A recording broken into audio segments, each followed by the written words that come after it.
Hey, what's up? This is Ricardo, and in this video I'll show you how to remove the hard drive and caddy from a Dell Latitude 3588. If you're looking for parts for this laptop, go to our website and use this coupon for a 5% off discount.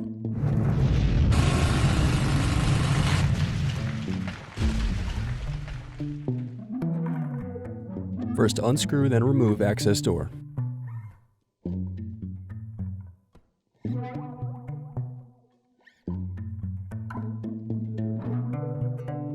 Now unscrew and disconnect battery. Then unscrew and disconnect hard drive.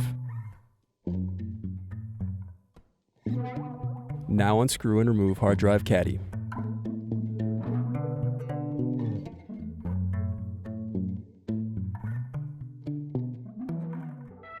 Thanks for watching.